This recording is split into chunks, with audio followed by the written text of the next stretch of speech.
Olá, amigos e amigas do Instagram, do Facebook, do YouTube.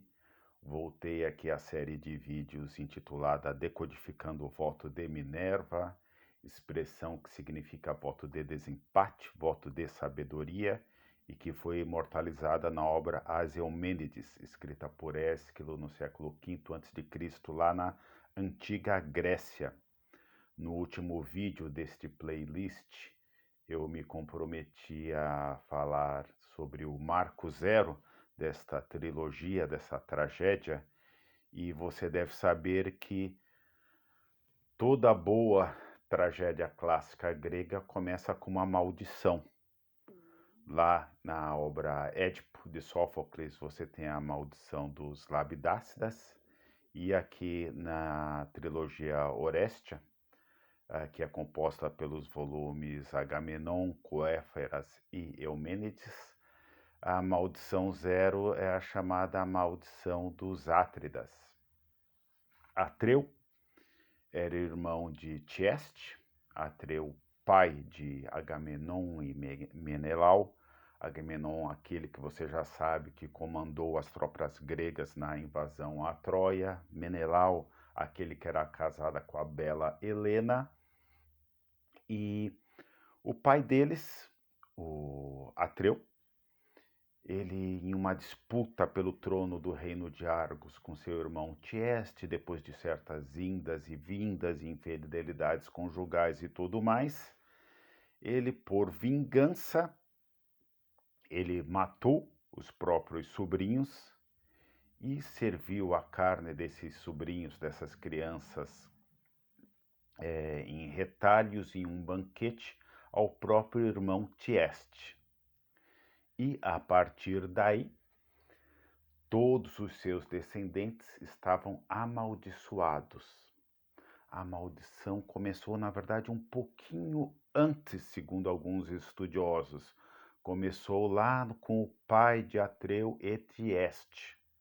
E repete aquele ciclo interminável de desgraça que você, que já conhece um pouco das maldições, das tragédias gregas, já deve estar acostumado. E por que eu falo dessa maldição? Bom, então você tem um ciclo de sacrifício de crianças, que começa lá com o pai de Atreu e Tieste, depois é repetido por Atreu, que mata os próprios sobrinhos. Por sua vez, na próxima geração, Agamenon imola, sacrifica a sua filha Ifigênia para agradar a deusa Deméter. E mais adiante, Oreste mata a sua mãe Clitemnestra. Então é um ciclo de infanticídios, é um ciclo de desgraça, um ciclo de determinação. E aí é nesse ponto que eu quero chegar. Você sabe que as tragédias clássicas gregas, elas muitas vezes apontam para um período heróico da Grécia, um período que já se desfez ou que está se desfazendo, um período de epopeias, um período em que tiranos alcançavam o poder e um período em que famílias eram amaldiçoadas por muitas e muitas gerações. Então, crianças já nasciam culpadas, já nasciam sancionadas, digamos assim. Então, você tem um conflito entre determinismo e livre-arbítrio. Porque se alguém já está condenado a ser mau, a ser péssimo, a ter um destino ruim, então, a partir daí, o que ele pode fazer para escapar desse destino? Não pode fazer muita coisa. E eu aproveito esse vídeo para adiantar uma questão importante para o nosso próximo vídeo. Quando a gente fala de Grécia Antiga e de tragédias clássicas gregas, você tem que compreender, você tem que perceber, como dizem aqui os portugueses, que para os antigos gregos, a conduta do ser humano era dividida em dois planos: o plano do ethos, o plano do caráter, e o plano do daimon, que é o plano da potência divina. Então, quando um casal se apaixonava perdidamente, Cupido havia flechado esse casal.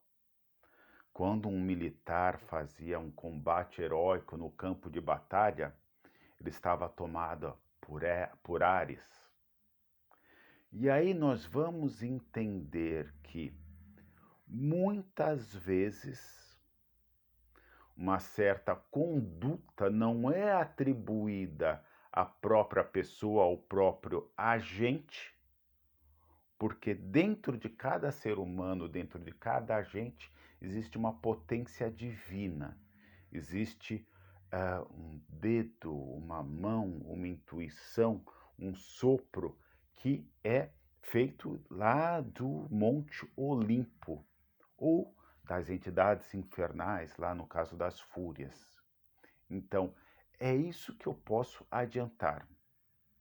Existe uma situação de determinismo, uma maldição.